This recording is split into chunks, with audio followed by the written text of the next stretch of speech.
masyado. Kaya nga. Nakabihik, bungol man. Pipicturean niya. Hindi mag-speak siya na. Ha? Mag-speak siya, makinig ka. Yung Sabihin siya, ako mag-translate. So, Wala kasi pa? Walang sound. hello. Wow. So, as everyone knows, me and Jayan have been dating since 2022, February 23rd. And she's been to Dubai and back, I've been to Poland and back. And last year, July 22nd, 2023, we both got married. Unfortunately, I wasn't able to do it formally, but I'm here to do that now. So I have a little speech with my phone.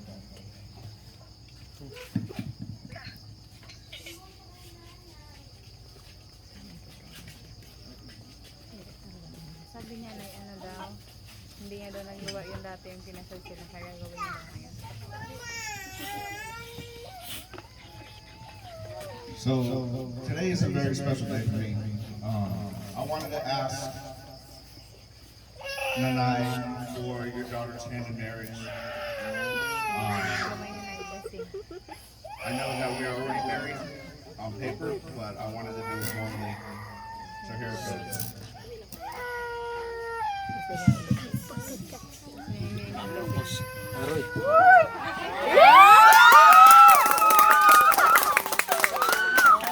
Oy, picture. Dear J.N. Martinez Edmadon Gaspar, my love, would you make me the happiest person in the world once again and do me the favor of being my wife that I will hold and cherish forever until the day I die? I promise to always be there for you and your children in bad times and in good times, and I will always love you, my beautiful wife. Will you marry me? Say yes again! She said yeah. Namatay.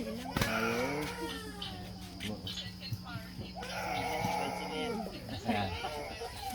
Tayo niya sa akin.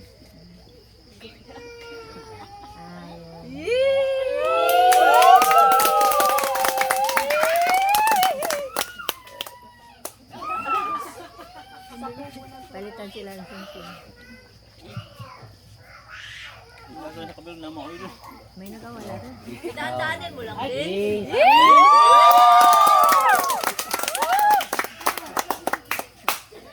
Ay,